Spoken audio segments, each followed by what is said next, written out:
Testemunhos Seletos, volume 2, capítulo 30. Piedade Prática. Basileia, Suíça, 1º de março de 1887. Prezados irmãos e irmãs de Auckland, meu espírito é atraído a escrever-vos. Repetidamente encontro-me a conversar convosco em sonhos, e em todas as ocasiões vós vos encontrais turbados. Seja o que for que sobrevenha, porém, não permitais que se enfraqueça vossa coragem moral, fazendo com que vossa religião degenere em uma forma sem vida. O amorável Jesus está disposto a abençoar abundantemente. Necessitamos, todavia, de obter experiência na fé, na oração fervorosa e de nos regozijarmos no amor de Deus. Há de algum de nós ser pesado na balança e achado em falta. Precisamos vigiar-nos a nós mesmos, vigiar os mínimos impulsos profanos de nossa natureza, para que não nos venhamos a tornar traidores das altas responsabilidades que Deus nos confiou como seus instrumentos humanos. Cumpre-nos estudar as advertências e correções dadas por Ele a seu povo nos séculos passados. Não nos falta luz. Sabemos as obras que devemos evitar, e que preceitos nos deu Ele a observar, de modo que, se não buscarmos conhecer e fazer o que é direito, é porque o fazer o mal está mais em harmonia com o coração carnal do que o obrar justamente. Sempre haverá pessoas sem fé que esperam ser levadas pela fé dos outros. Elas não possuem conhecimento experimental da verdade e, portanto, não lhe sentiram o poder santificador na própria alma. Deve ser obra de todo membro da Igreja esquadrinhar quieta e diligentemente o próprio coração e ver se sua vida e seu caráter estão em harmonia com a grande norma divina de justiça. O Senhor tem feito grandes coisas por vós na Califórnia, em especial em Auckland, mas Ele se agradaria de fazer muito mais caso pusesseis vossas obras em harmonia com a vossa fé. Deus nunca honra a incredulidade com ricas bênçãos. Recapitulai o que Ele tem feito, e sabei então que isto é apenas o começo do que está disposto a fazer. Examinai as Escrituras. Precisamos dar às Escrituras mais valor do que temos feito, pois nelas se revela a vontade de Deus para os homens. Não basta apenas concordar com a veracidade da palavra de Deus, mas cumpre-nos investigá-la, aprender o que ela contém. Recebemos nós a Bíblia como o oráculo de Deus? Ela é tão verdadeiramente uma comunicação divina, como se suas palavras fossem ouvidas por nós. Não desconhecemos a preciosidade porque não lhe obedecemos às instruções. Por toda parte ao nosso redor há anjos maus, mas como não os podemos enxergar com nossa visão natural, não consideramos como devemos a realidade de sua existência, tal como é apresentada na palavra de Deus. Se não houvesse nas Escrituras coisa alguma difícil de ser compreendida, o homem, ao pesquisar-lhe as páginas, exaltar-se-ia em orgulho e presunção. Não é nunca o melhor para uma pessoa pensar que compreende todos os aspectos da verdade, pois não compreende. Homem algum se lisonjeie, portanto, de ter boa compreensão de todas as partes das Escrituras, e julgue seu dever fazer com que todos os demais as entendam justo como ele. Seja banido o orgulho intelectual. Ergo a voz em advertência contra toda espécie de orgulho espiritual. Existe abundância disto atualmente na Igreja. Quando a verdade que hoje nutrimos foi pela primeira vez reconhecida como verdade bíblica, quão estranha parecia ela e quão forte a oposição que tivemos de enfrentar em apresentá-la ao povo pela primeira vez. Mas quão zelosos e sinceros foram os obedientes obreiros, amantes da verdade. Éramos realmente um povo peculiar. Poucos em número, destituídos de fortuna, sem sabedoria ou honras mundanas. Todavia acreditávamos em Deus e éramos fortes e bem-sucedidos, um terror para os que faziam o mal. Firme era nosso amor uns pelos outros, e esse amor não se abalava facilmente. Então se manifestava entre nós o poder de Deus, curavam-se os doentes e havia muita alegria calma, doce e santa. Mas ao passo que a luz tem continuado a aumentar, a igreja não tem avançado proporcionalmente. O fino ouro se tem gradualmente tornado opaco, e a frieza e a formalidade se têm introduzido para prejudicar as energias da igreja. Seus abundantes privilégios e oportunidades não têm levado o povo de Deus para a frente e para cima, à pureza e à santidade. O fiel emprego dos talentos a eles confiados por Deus aumenta-los-ia grandemente. Daquele a quem muito é dado, muito também se exigirá. Unicamente os que aceitam fielmente apreciam a luz a nós dada por Deus e tomam elevada e nobre posição no espírito de abnegação e sacrifício serão condutos de luz para o mundo. Os que não avançam hão de retroceder mesmo das próprias bordas da Canaã celeste. Foi-me revelado que nossa fé e nossas obras não correspondem de maneira alguma à luz da verdade a nós comunicada. Precisamos não ter uma fé dividida, mas aquela fé perfeita que opera por amor e purifica a alma. Deus vos convida, a vós da Califórnia, a entrar em íntima relação com Ele. Independência individual. Um ponto tem de ser guardado, e esse é a independência individual. Como soldados no exército de Cristo, deve haver harmonia de ação nos vários departamentos da obra. Ninguém tem o direito de, por sua própria responsabilidade, começar a publicar em nossas revistas ideias acerca de doutrinas bíblicas, quando é sabido que outros entre nós mantêm opiniões diversas sobre o assunto e que isso suscitará controvérsia. Os adventistas do primeiro dia têm procedido assim. Cada um tem seguido independentemente o próprio juízo, procurando apresentar ideias originais a ponto de não haver ação harmônica entre eles, a não ser talvez na oposição aos adventistas do sétimo dia. Não lhes devemos seguir o exemplo. Cada obreiro deve agir tendo em vista os demais. Os seguidores de Jesus Cristo não agirão independentemente uns dos outros. Nossa força deve estar em Deus e ser economizada para empregar-se em ação concentrada e nobre. Não deve ser desperdiçada em movimentos destituídos de sentido. Há força na união. Deve haver união entre nossas casas editoras e nossas outras instituições. Caso existisse essa união, ela seria uma potência. Nenhuma contenda ou discórdia deve existir entre os obreiros. A obra é uma, dirigida por um único líder. Os esforços ocasionais e intermitentes têm sido nocivos. Por mais enérgicos que sejam, são de pouco valor, pois certamente virá a reação. Precisamos cultivar firme perseverança, buscando continuamente saber e fazer a vontade de Deus. Deus atenta para o caráter. Cumpre-nos saber o que precisamos fazer para ser salvos. Não devemos, irmãos e irmãs, flutuar com a corrente popular. Nossa obra presente é sair do mundo e ser separados. É essa a única maneira em que podemos andar com Deus como fez Enoque. Influências divinas estavam sempre cooperando com seus esforços humanos. Somos, como ele, chamados a possuir uma fé vigorosa, viva, eficaz, e este é o único meio por que nos é possível ser colaboradores de Deus. Precisamos satisfazer as condições expostas na palavra de Deus ou morrer em nossos pecados. Precisamos saber que mudanças morais precisamos fazer em nosso caráter pela graça de Cristo, a fim de habilitar-nos para as mansões celestes.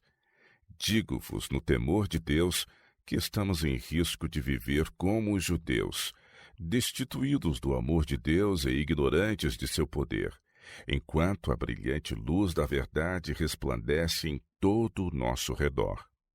10 milhares vezes 10 milhares podem professar obedecer à lei e ao Evangelho, e todavia estarem vivendo em transgressão. Os homens podem apresentar de modo claro as exigências da verdade aos outros, e todavia manterem carnal seu próprio coração. O pecado pode ser amado e praticado em secreto. A verdade de Deus talvez não lhe seja verdade, porquanto o coração não foi santificado por ela. O amor do Salvador talvez não exerça nenhum poder constrangedor sobre suas baixas paixões.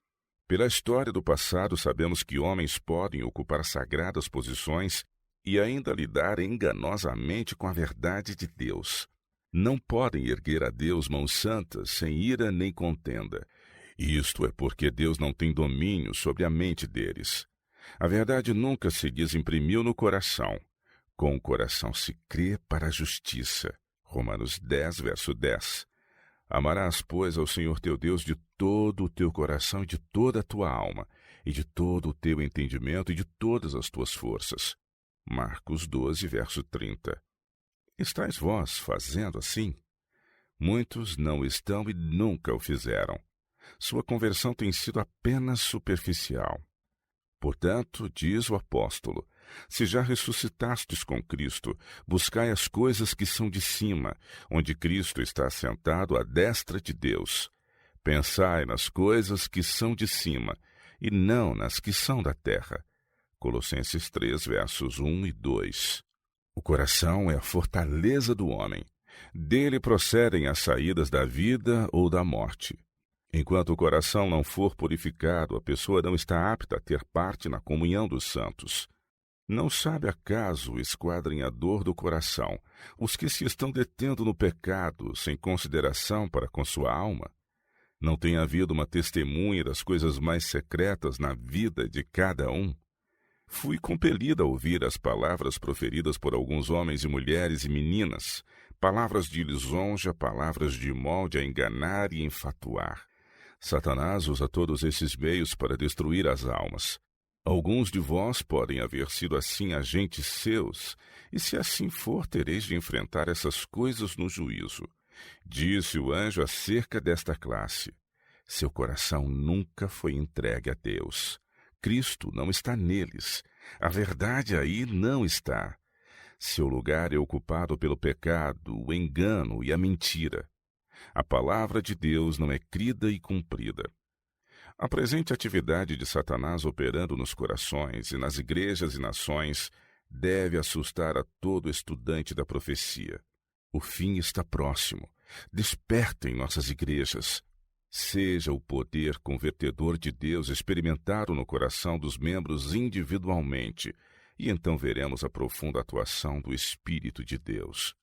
Não é o perdão dos pecados o único resultado da morte de Jesus. Ele fez o infinito sacrifício não somente para que o pecado fosse removido, mas para que a natureza humana pudesse ser restaurada, reembelezada, reconstruída de suas ruínas e preparada para a presença de Deus. Devemos mostrar nossa fé por nossas obras, mas a ansiedade deve ser manifestada por possuir-se maior medida do Espírito de Cristo, pois nisto estará a força da igreja. É Satanás quem está se esforçando por fazer com que os filhos de Deus puxem separadamente. Amor, quão pouco amor temos nós, o amor para com Deus e uns para com os outros. Habitando a palavra e o Espírito da verdade em nosso coração, separar-nos-ão do mundo. Os imutáveis princípios da verdade e do amor ligarão coração a coração, e a força da união será proporcional à medida de graça e verdade fruídas. Bom será que cada um de nós erga o espelho, a real lei de Deus, e nela veja o reflexo do próprio caráter. Sejamos cuidadosos em não negligenciar os sinais de perigo e as advertências dadas em sua palavra. A menos que essas advertências sejam atendidas e vencidos os defeitos de caráter, esses defeitos vencerão aqueles que os possuem, e eles cairão em erro e apostasia e em pecado aberto. A mente que se não eleva ao mais alto padrão perderá com o tempo o poder de conservar aquilo que antes havia alcançado. Aquele, pois, que cuida estar em pé, olhe e não caia. 1 Coríntios 10, verso 12. Vós, portanto, amados, sabendo isto de antemão, guardai-vos de que pelo engano dos homens abomináveis sejais juntamente arrebatados e descaiais da vossa firmeza, Antes crescei na graça e conhecimento de nosso Senhor e Salvador Jesus Cristo. 2 Pedro capítulo 3, versos 17 e 18. Espiritualidade e eficiência. Deus escolheu nestes últimos dias um povo a quem fez depositário de sua lei, e este povo terá sempre desagradáveis tarefas a executar. Eu sei as tuas obras, e o teu trabalho, e a tua paciência, e que não podes sofrer os maus, e puseste à prova os que dizem ser apóstolos e o não são, e tu os achaste mentirosos. E sofreste e tens paciência, e trabalhaste pelo meu nome, e não te cansaste. Apocalipse 2, versos 2 e 3. Exigirá muita diligência e contínua luta o manter o mal fora de nossas igrejas. É preciso haver rígido e imparcial exercício de disciplina, pois alguns que têm uma aparência de religião procurarão minar a fé de outros e as ocultas trabalharão para se exaltar a si mesmos. O Senhor Jesus, no Monte das Oliveiras, declarou positivamente que, por se multiplicar a iniquidade, o amor de muitos esfriará. Mateus 24, verso 12. Fala de uma classe de pessoas que caíram de elevado estado de espiritualidade. Que declarações dessa natureza nos impressionem com solene e penetrante poder o coração.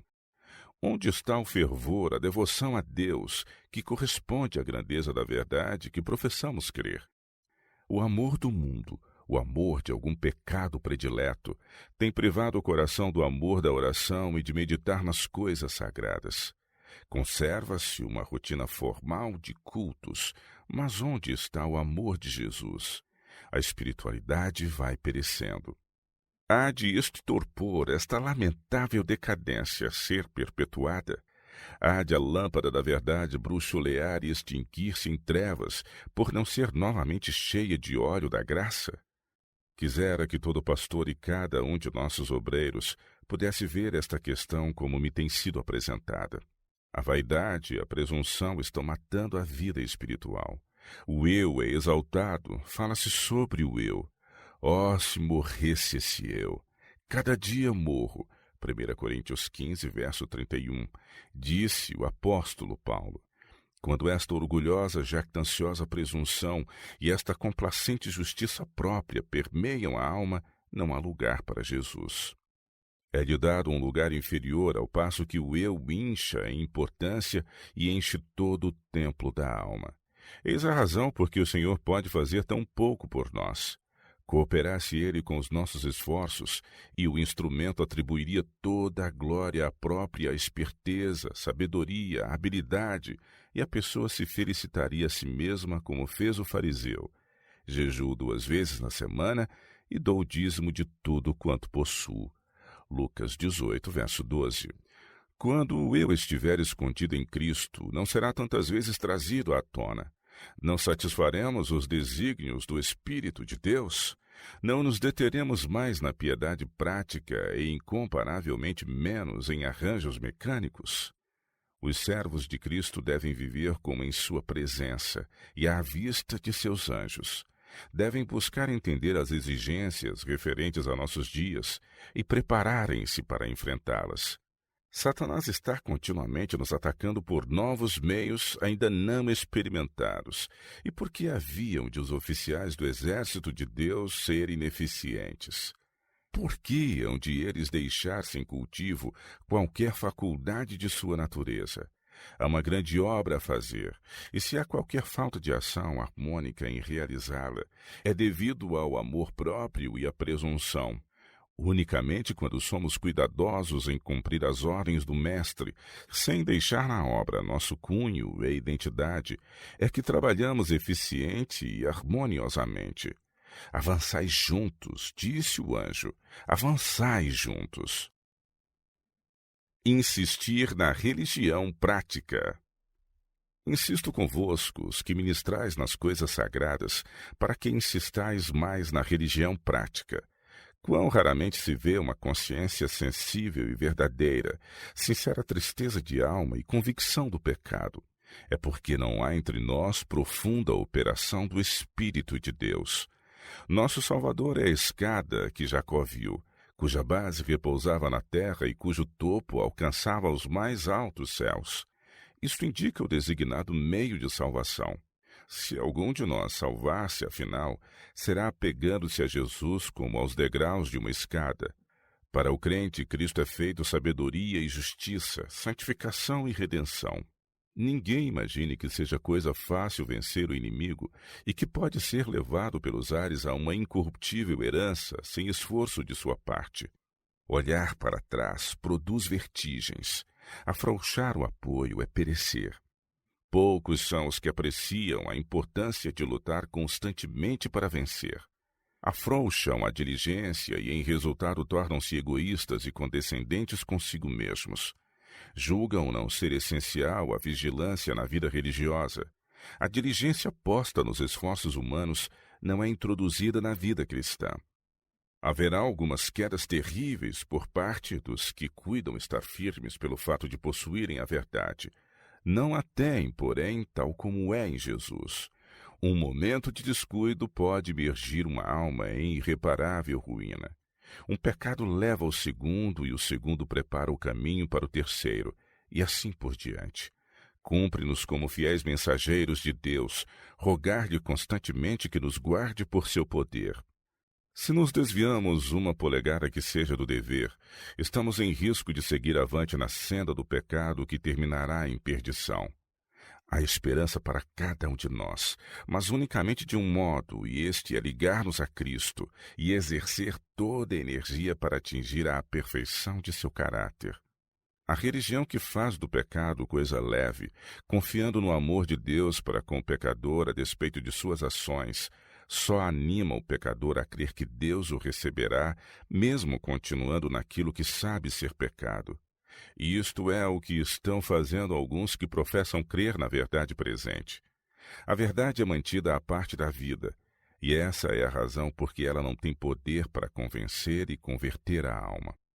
Deus mostrou-se que a verdade tal como é em Jesus nunca foi introduzida na vida de alguns da Califórnia. Eles não possuem a religião da Bíblia.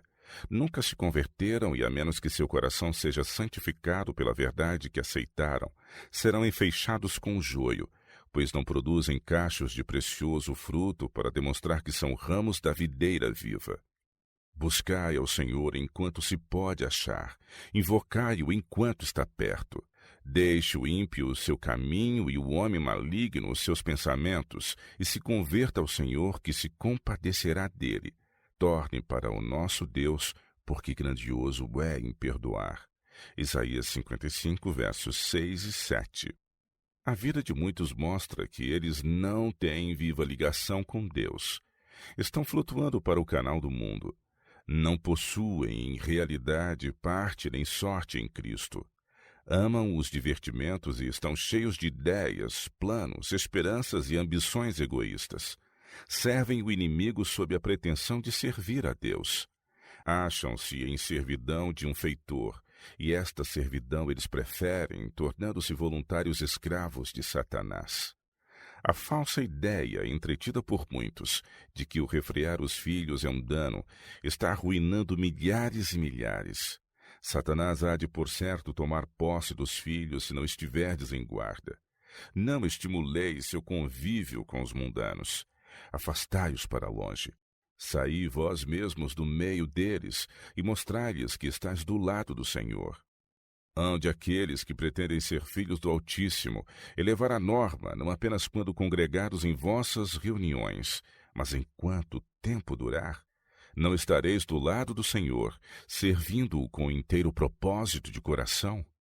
Se fizerdes como fizeram os filhos de Israel em abandonar os expressos preceitos de Deus, haveis de receber por certo os seus juízos. Se, porém, afastardes o pecado e exercerdes viva fé, as mais ricas das bênçãos celestes vos pertencerão.